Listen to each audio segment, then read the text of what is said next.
Please confirm you can hear me and you can see my screen.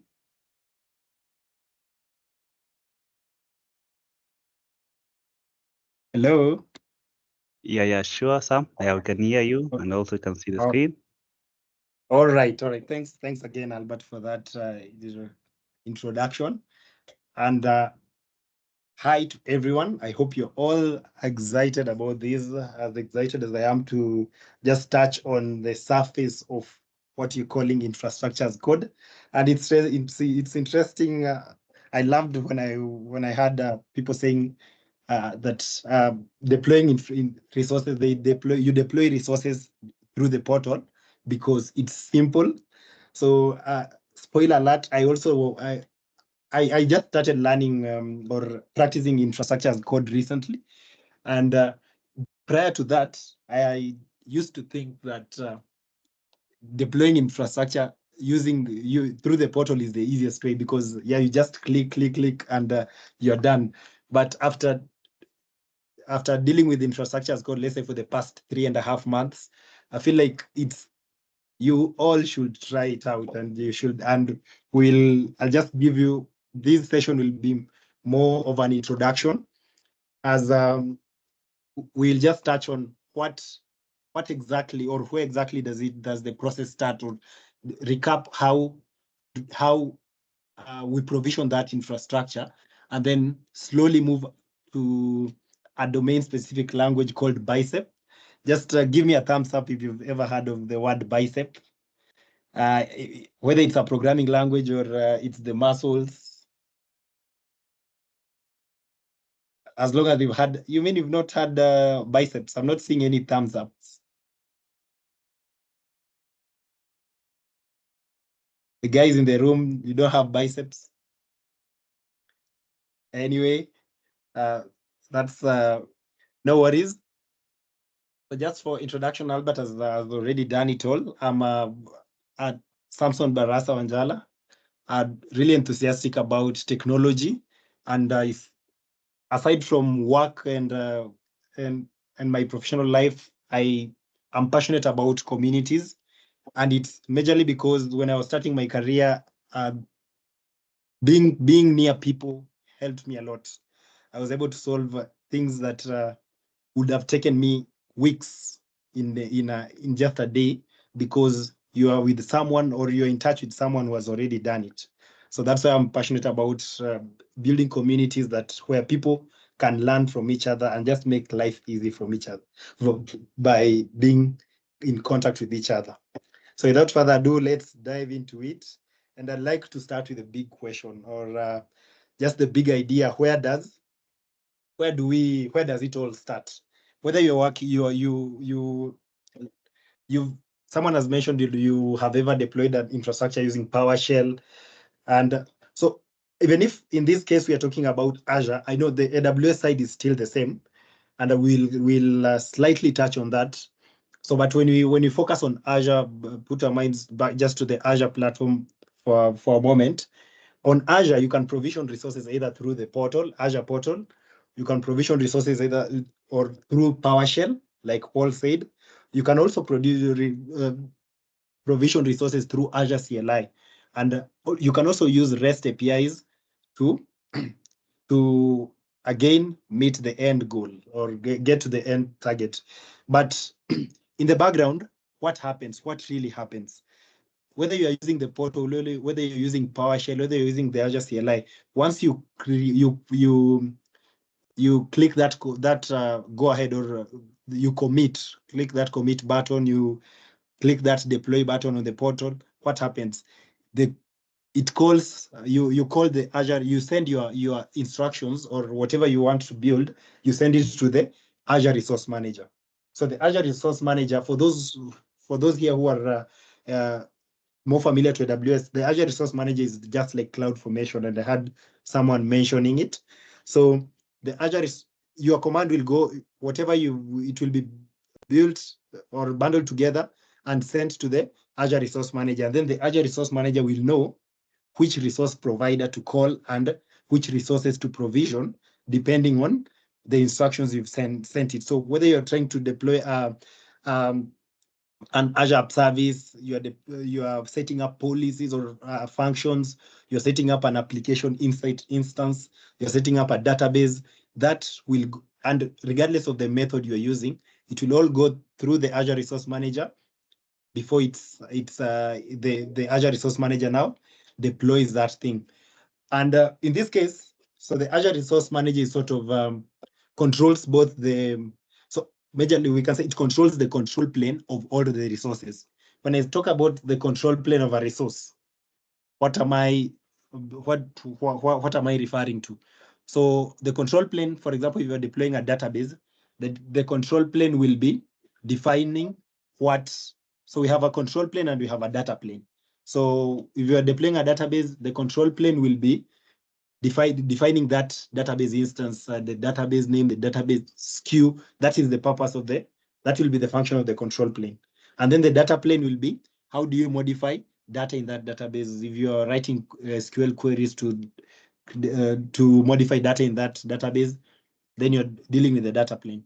So the Azure Resource Manager, if you are deploying a resource, it will interact with both the control plane and data plane, depending on what you've specified in your code or in your configuration or code, and then it will deploy the infrastructure. So that's the baseline of it all. And what I'd like us to keep in mind here is that whatever is taken to the Azure Resource Manager, the Azure Resource Manager only understands JSON, JavaScript Object Notation. So JSON, we'll see if you've interacted with JSON. Again, give me a thumbs up.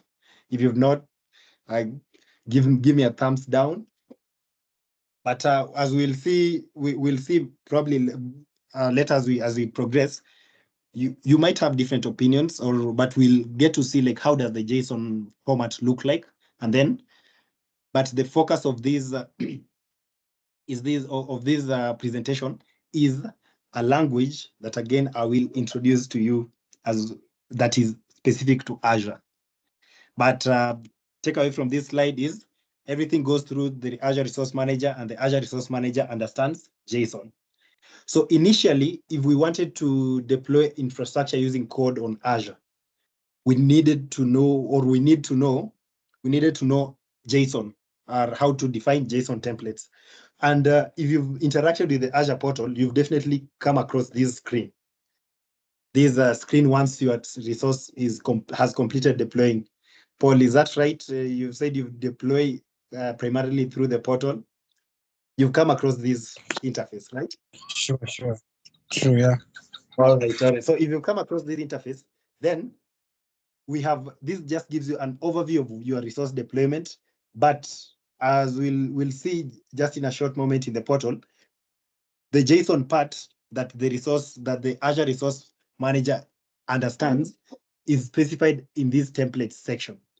And I will just move to the portal in a few and show you how it looks. And then, but the idea around these templates, so a JSON template, and it's because the Azure Resource Manager understands JSON, then whatever method we decide to deploy our infrastructure with must be in a way have the same format as a JSON template. So how does a JSON template look like? So in its on a high level, the JSON template, if we are trying to look at the building blocks of a JSON template, then we are looking at parameters. So what's a parameter? A parameter is just something that you want to pass when calling your template.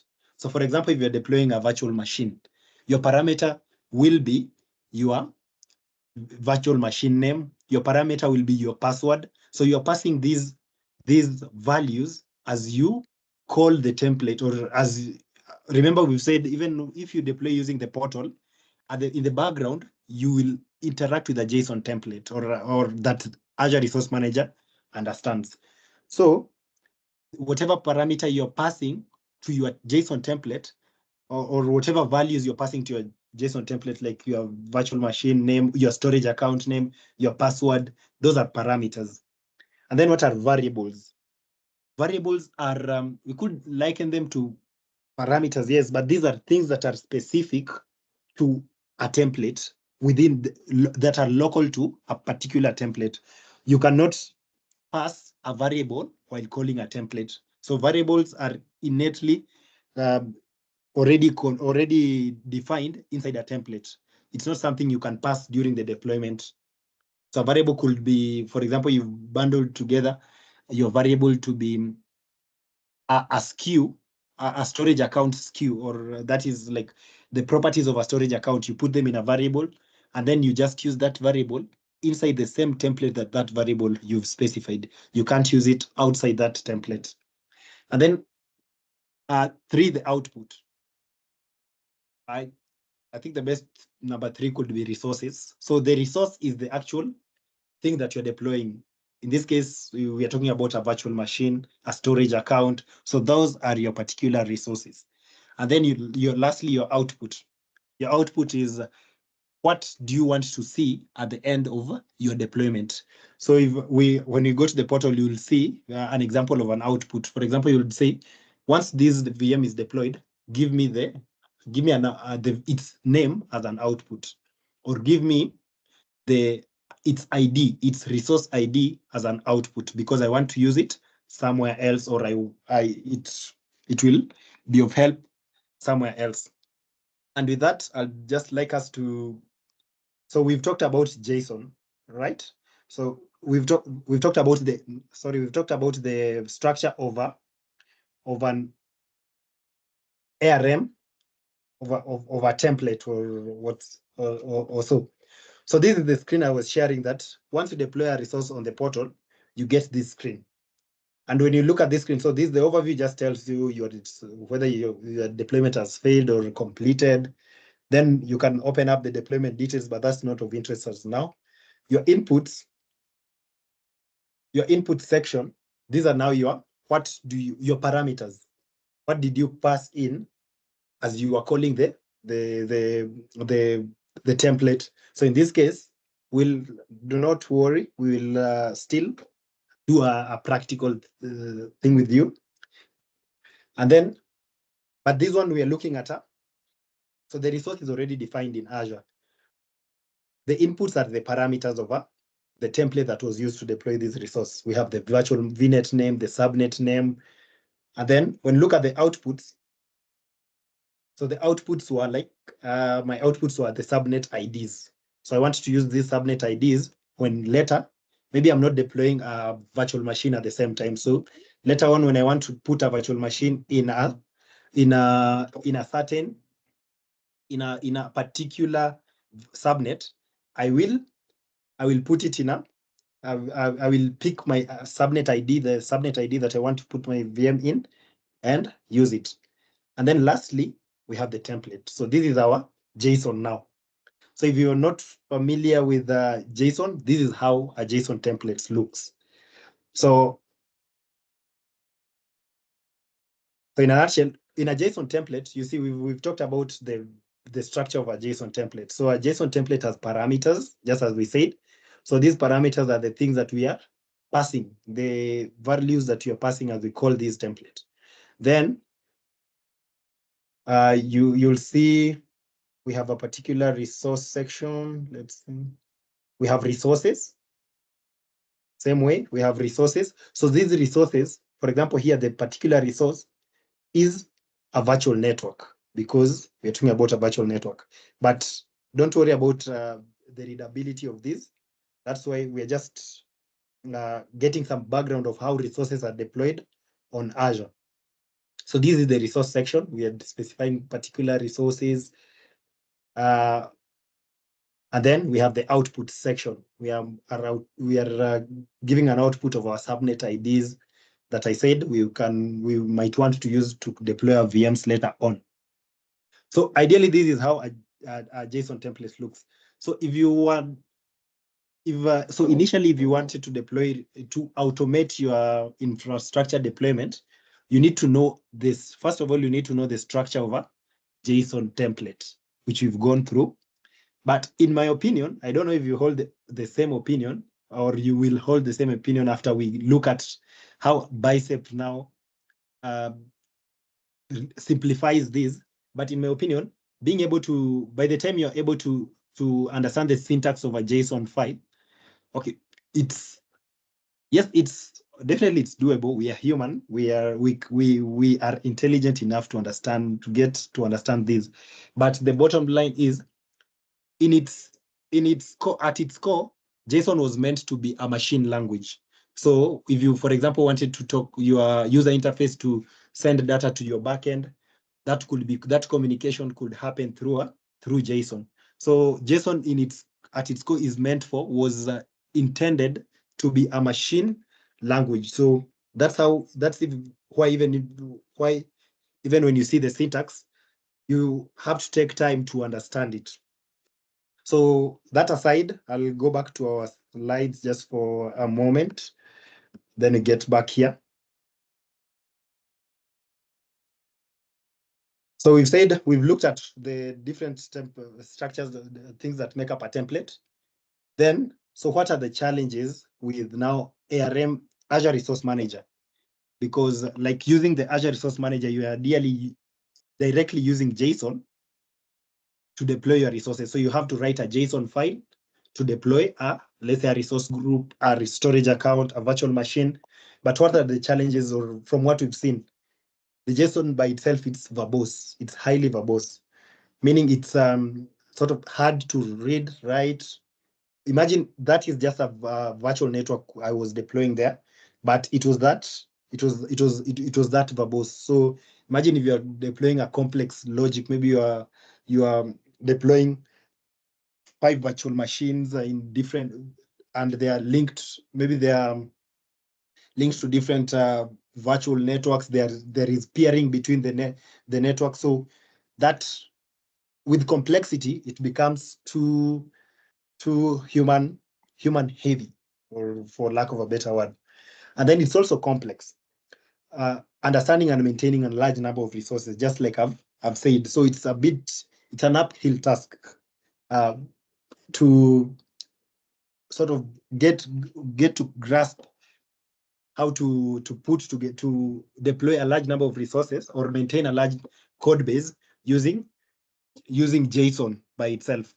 So, and then it also has a steep learning curve. By the time you learn, you get, let's say you're going to an organization, their infrastructure as code repository is just JSON files. So by the time you get to understand these files or these things, you are it has taken a lot of time.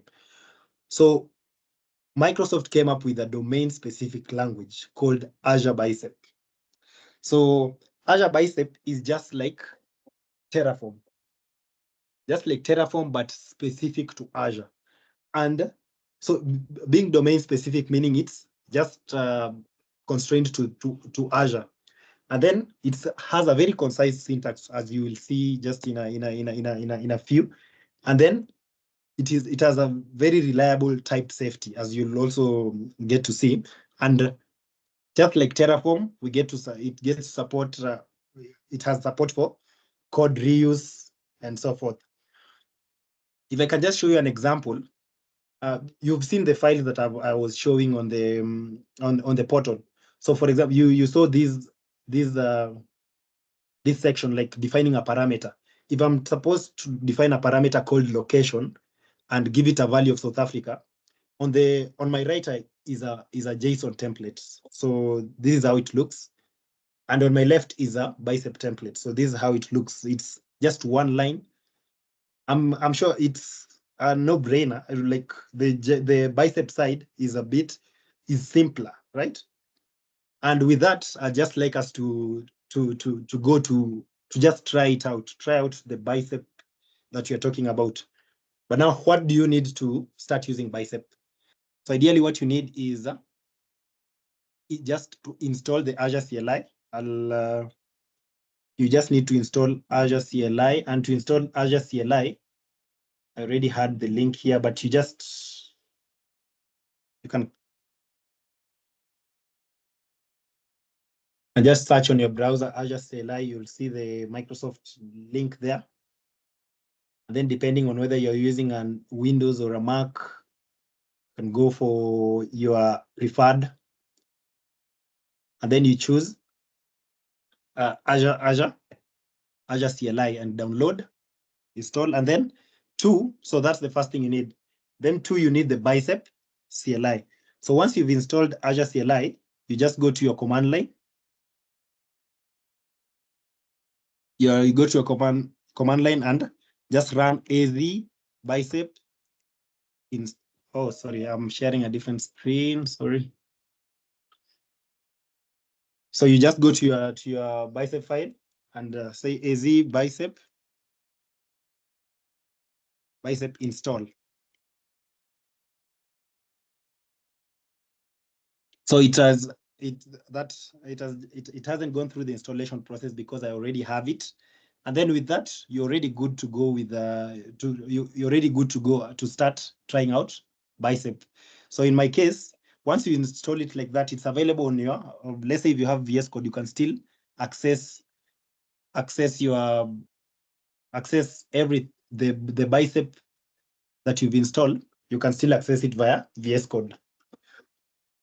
So right now we'll just write a simple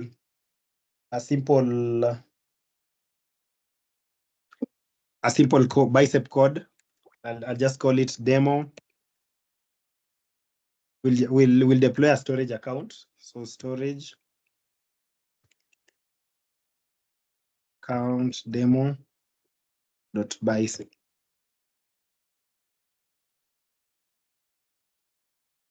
We save it somewhere. I'll put it on my documents.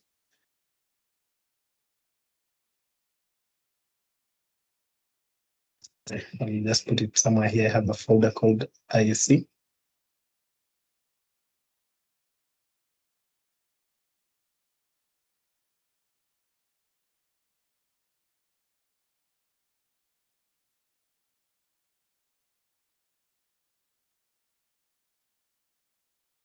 So ideally, I've just created a simple file called storage account demo.bicep. And to deploy when I was introducing it, I said that it has a very type, it's type friendly. Like you can, once you've installed Azure Biceps, you can use its completion capabilities very easily. So for example, if I want to deploy a resource, I just say, I type RES, then I can just put a hyphen and look for storage account. So I want to deploy a storage account. So resource is storage. Once I do that, I already have the syntax of a Bicep, of deploying a storage account using Bicep. So this way, if you look at, so the word resource just tells your Bicep file that you are deploying and you are defining a new resource. The storage account here says it's a name signifying maybe that what instance are you deploying, but it never appears anywhere in your final deployment. And then whatever you're seeing here, this portion, Microsoft.storage/storage accounts, is the resource provider. So in Azure, we have resource providers for different resources. So if you are, for example, deploying a network resource, you'll point your code, or you don't know it because maybe you use the portal, but at the end it's converted to a JSON template, and that JSON has to target a particular resource provider. And then this is just an API of that resource provider. So, and then the EI you're seeing here is the the API version. So if you look at, if I, for example, delete it and just type control and spacebar, I see the different API versions that are available. So on my side, I've been also researching the difference, or what is the preferred. You see there are APIs updating back up to 2019. So I've been researching to know, like, how do you choose which API version to go with. But it really depends on, first of all, things like feature availability. There's some features that are maybe just available on a certain API version. It also depends on deprecation policy. So sometimes you find a notification that Azure will going to deprecate a certain API version. So you can't go for an API version that is maybe closer to deprecation, and then compatibility as well as stability. So people will argue that the latest API versions maybe are not stable, which might be true.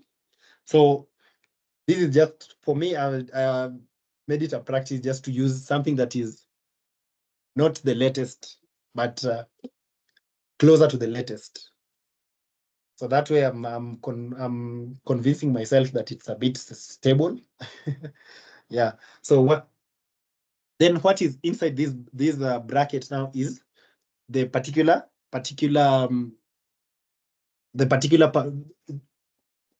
properties of our resource that you're going to deploy. So you realize even if you go to the portal, what is mandatory for you to provide when you're deploying a storage account is just the storage account name, the location, the kind of storage, which SKU is it, and then the SKU, is it a premium storage, is it a standard storage, LRS, meaning is it just locally redundant, or is it a zonal redundant resource?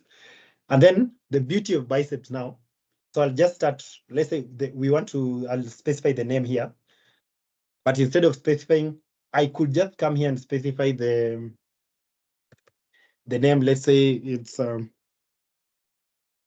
RCA demo April 4 ST, meaning storage account. So that I could just directly put the name there and then specify as well the location. I could say maybe I want to deploy this in South Africa North.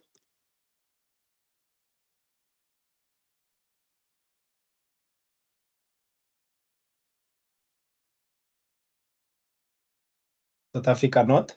And then the storage kind, I can just leave it as that. And the good thing about Bicep now, you don't need to know in your head like all the storage kinds that are available in Azure. When I just delete that specific value there and click Control plus space, I see all the available storages, that the storage types that are in Azure. I see there's a block blob storage, file storage v2 storage. So you don't need to like have it in your head, or you know all the SKUs or all the storage kinds that are available in Azure. So I can just control, and that's why I said it's type friendly. So I can stay with that. Same to the SKU. No one expects you to just master that storage SKU in your head. So you can just control spacebar. You see all the values that you can use for your storage.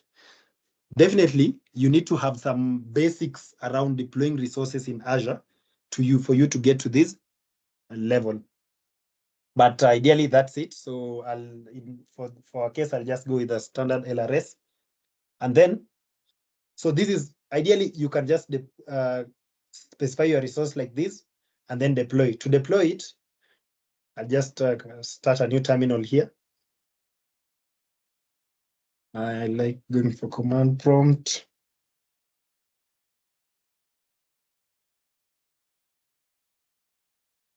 So you can see my file is under, I just cd into my pictures folder, then to my ISC folder.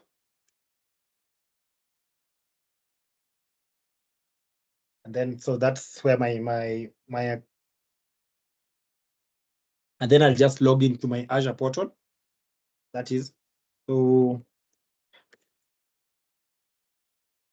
I'll just do AZ login. Then it automatically redirects you to the, so I'll use this. Continue with that. Then another thing you should know, I think I missed to say that it's about the deployment scope. So when you're going to deploy your Azure resources, you need to target, even if you're using the portal or something, or whatever you're using, you need to have a scope for that resource. For example, when you're talking about deploying a virtual machine. Maybe you are targeting it to a particular resource group. So for example, if you're deploying a storage account, the scope will definitely be a resource group. So I'll just pick one of my resource groups here that doesn't have anything. Then I'll drop my storage account, my storage account into this resource group. Don't worry about the naming. It wasn't meant for it. So the reason I mentioned about scopes is because when you're coming to deploy, you have to say maybe you are targeting, if you're targeting a resource group, we say AZ deployment group create, and then we target we just specify the resource group. Then I'll type my resource group there. Then I'll just I can mention the deployment name. So just to know, so that when I go to the portal, I know which deployment did I do. So storage rollout, for example, and then I'll just target now my template file.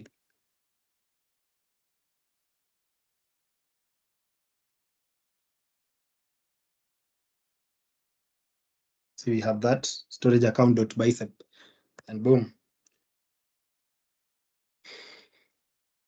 It will. So this will be very simple because it's just one account. It's one storage account that we are deploying. But imagine if it was you want to do this for, so you're in your organization, you have a development environment, and each time you do test a particular product, you need to deploy maybe 2 VMs, one storage account, a virtual network, and the VMs have certain network interfaces attached to a public IP and a particular network security group. So you realize, if I can just show you a snippet of how that code will look. Let me just do that real quick, just show you an example where you're deploying a number of things. So in the portal, and I tried it, clicking and deploying those number, like I was trying to deploy 5 VMs and for a test environment that I was building. And then I realized that it really takes time. So I came and let me just share. I created a template for my labs. So I created a template for my lab. In this case, I want to deploy a Hyper-V server. And this Hyper-V server sits in a virtual network. So I first of all define my virtual network there, and then put it in define a NIC, a network interface for a virtual machine, then define the host server, and then it has different things. So anytime I want to spin up a Hyper-V lab environment, I just have to come and write AZ deployment group create Hyper-V server.bicep and specify that as a template. And it saves a lot of time. I realized when I do the lab setup manually, I used to take around 30 minutes setting up the lab before I start doing the actual intended purpose that I wanted for that. And then, so yeah, I see it as finished deploying. Here you can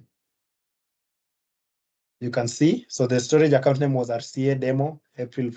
Or when you go to the portal, refresh this resource group, we can see our storage account there. So it's that easy. So definitely this is simple, but because we've just talked about parameters, some like the name of a storage account, we would consider passing it as a parameter. So maybe we specify it as parameter, then storage st account name.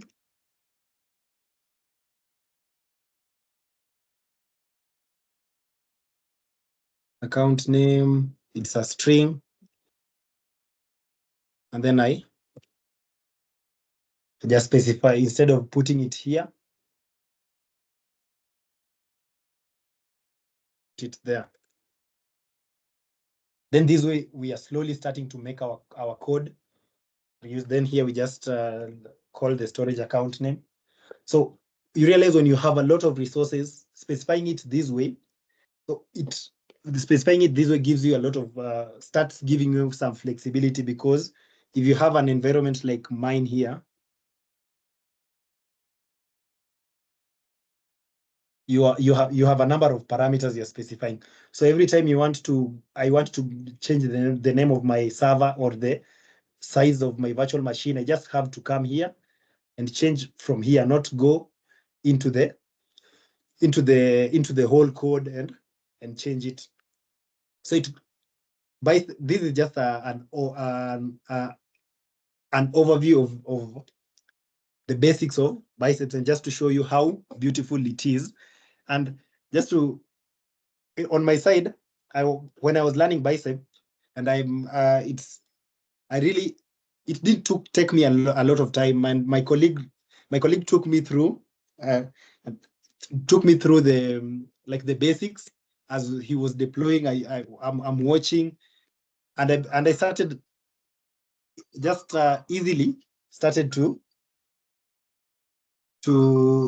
like I ended up being able to deploy a resource in, I say it was in a day ideally. So Biceps is that easy. And then that is just an example of one resource, and I'd just like to show you one last thing that makes it even better.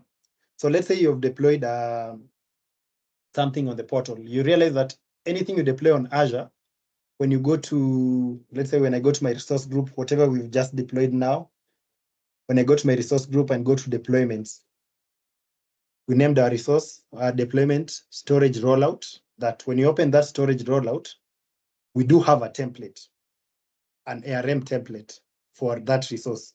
So that applies to all resources in Azure. So let's say you are tasked with deploying a virtual machine. You're not sure, you can deploy it on the portal, but you're not sure how to deploy it or using Bicep, or create a template for it, a repeatable template for it. A case in mind could be deploying a Palo Alto firewall from the marketplace. So you realize that if I want to, let me go just look for a marketplace image. It's not the most complicated, or it's not.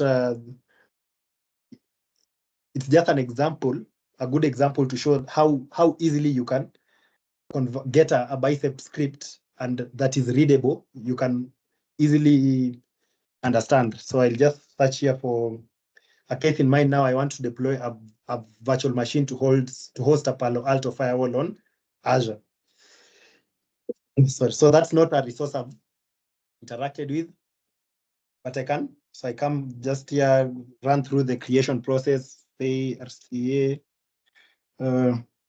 demo, RG, South Africa North, just call it RCA admin, give it a password.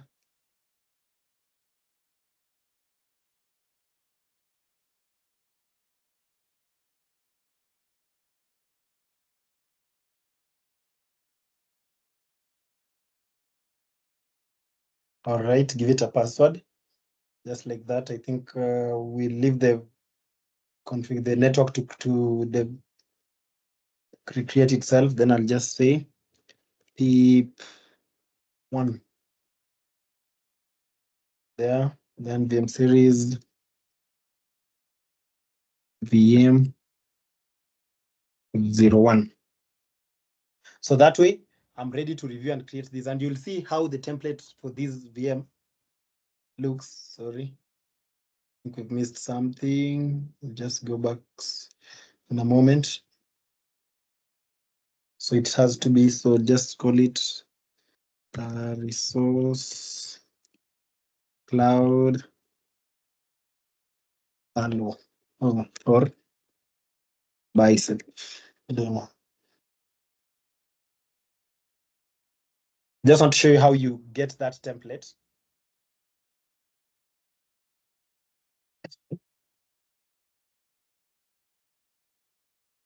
It will go through the validation process. And then you see here, even before you deploy it, you can view the automation template. And the automation template, this is a JSON file. So tell me, you see how long it is? It's how many lines to deploy this firewall? It's that, let's see how many lines, 569 lines. But what I can do is, okay, you can download this template and use it in VS Code. But what I'll do now, because of time, I'll just copy whatever is in this template, and then you see. So this is JSON in itself. Copy it, and then back to my VS Code instance. I'll just create a new file and call it hello vm.bicep.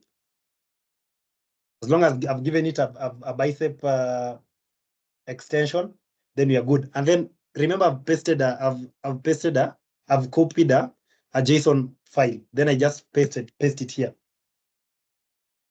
You see what the prompt that you get here is you've performed a decompilation of JSON on pasting. So you see, this has been converted just by pasting it to your VS Code, and you've installed the right extensions, and you've installed Biceps. You automatically convert that full template, 569 lines of template into this file. And then if you want to just know what are the parameters, you just come here, generate parameter file for the same. Maybe we want to generate a Bicep parameter file for all parameters. So that one, okay, that threw an error. Cannot open. All right, but so the idea, the main part was like seeing how you can convert a resource template into a Bicep file. So you see, compared to that Bicep that we have, the JSON, if you compare these, even if you put them side by side,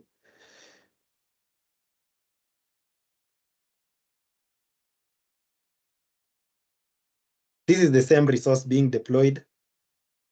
This is the same, which is more readable. If we are deploying if we look at the public IP address, go and look at the public IP address where it's being specified under resources. Is it?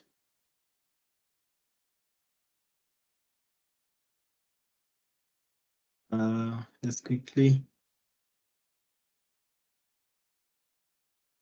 You see parameter public IP address. No, but this is just the parameter. When you go to resources, where is the public IP? This is the public IP. So when you look at the public IP, this is where we are specifying it, and we compare with this section. So we are achieving the same thing that easily with a more readable, more human-friendly language, that is Azure Biceps. And with that, I bestow you the power to go and try Biceps. And so, yeah, I do. So maybe right now, because of time, we can just allow some few questions as we wind up.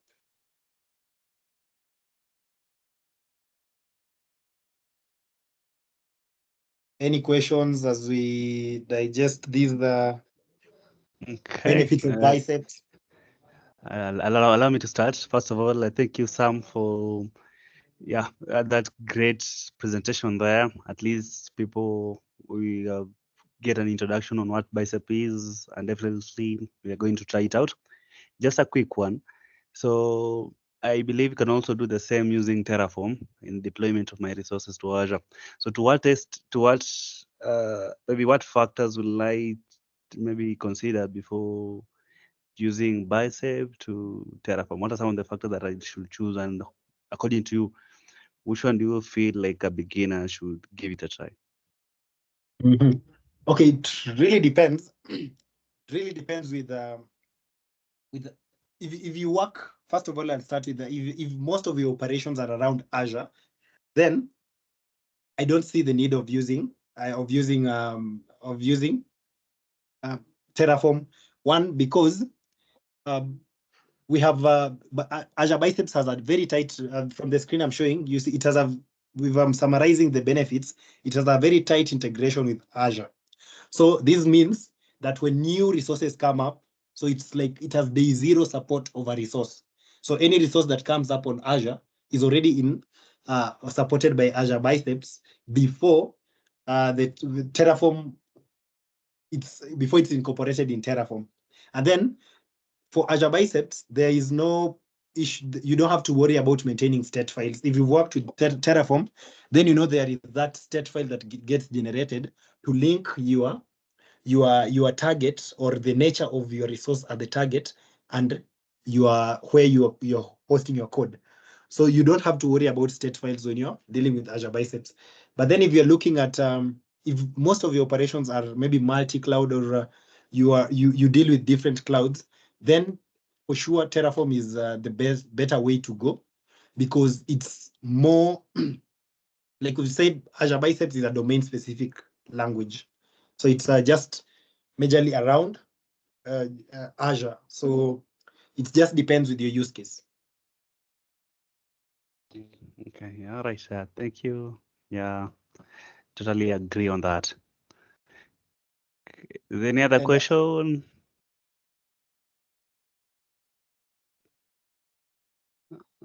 Okay, see someone's hand is up. Or Jabu. Hello, Jabu. Hi guys. Sorry, I joined a bit late, so I probably might have missed this.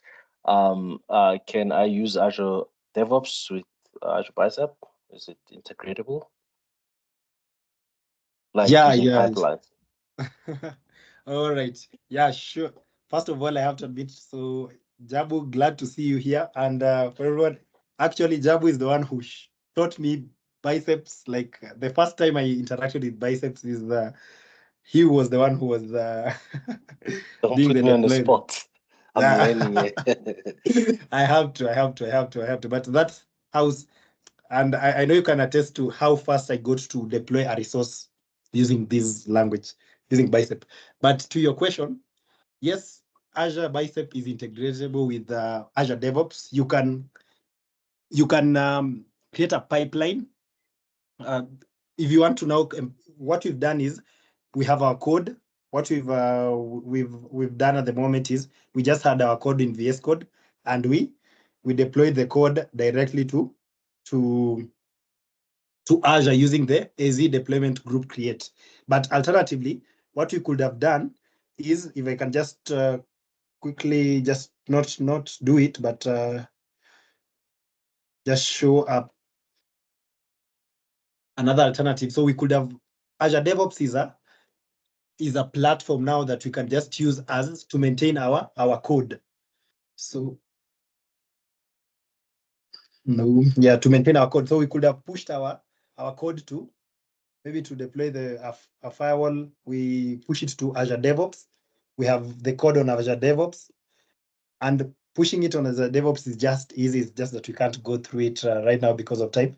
And then you create a pipeline. You come and you create a pipeline. So when you create a pipeline, you say maybe this pipeline is for deploying the firewall. Whenever let's say I realize maybe it's my test environment I'm creating. So I need to delete it, recreate it every time. So every time I want to recreate my firewall to do testing, I just come here, open my pipeline for deploying firewall, and then I run the pipeline, and I have the resource created on Azure. Definitely, there are a number of things that you need to set up first, like the connection to Azure from Azure DevOps, but it's supported. Yeah. All right, thanks. No, I asked that just so that, yeah, I'm glad you mentioned the number of things, because we probably want to also avoid using maybe like our normal accounts, so we can use service connections, right? And then integrate those with your Entra ID and give it a role on your subscription in Azure, and then you'll be able to actually utilize your pipelines. So, but thanks, Samson. Thank you so much. All right. Yeah, sure, Jabu. And yeah, thanks for the question. All right. Anyone else before we call it a night? No. So if you're going to try it out, give me a thumbs up. Right now, maybe tomorrow you deploy a storage account. Yeah, try using Azure Biceps. Yeah, sure. All right. Great. Then if you try it out, then this night was a good one. Okay, back to you, Albert. Okay. Once again, thank you, Sam. Thank you a lot for that sharing. And as you have seen from the people, we are going out. Definitely, are going to try it out. And also, thank you, Jabu, for that question. At least you're also seeing the aspect of Azure DevOps. We believe we'll set the consecutive sessions. We also will have a session whereby we talk about the Azure DevOps, so that we can also understand what are the DevOps practices that comes in when it comes to the deployment of our resources to Azure. But if there's no any other question, I'd like to call it a night, so that you guys have some time to rest for the night before tomorrow. Maybe you can have just one word from anyone who volunteers, just like a vote of thanks or anything. Can you go with you? Let's go with Solomon. Any word from you?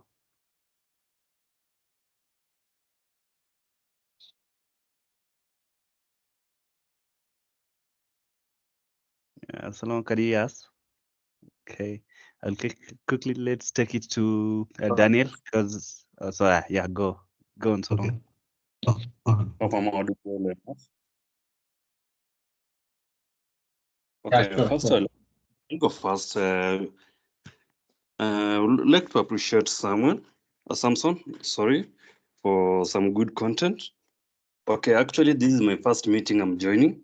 Actually, I have interest in I can say cloud, and I will have to attend more sessions. Yeah, you're welcome.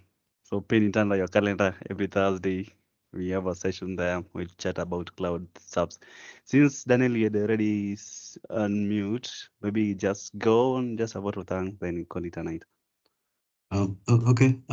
Thank you. Actually, first I just have to say it's very impressive to learn about Bicep. I was really impressed about that. I don't know if it's just me, but the transformation from JSON to Bicep, and that was pretty cool. Thank you, Samson. I mean, it was well covered, and it was a very good introduction for myself because I'm more on the AWS side.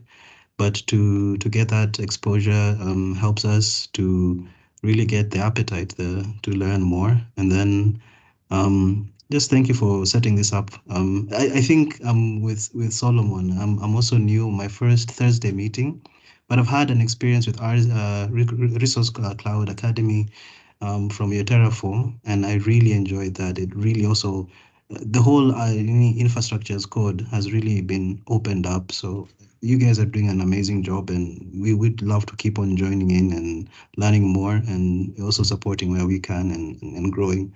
So we're newbies, but thank you. You guys are really making the journey easy for us. So thank you, Samson and Albert, and I think everyone else who's setting this up. This is really cool. It's really, really cool. Thank you. Thank you, Daniel. Yeah, thank you so much. Yeah, man, more and more is coming. We'll just keep you posted on our LinkedIn page. Yeah, we are happy to grow as a community. We grow together. All right, I'd like to give back time to you guys for the night, and then yeah, we talk soon. So as our norm,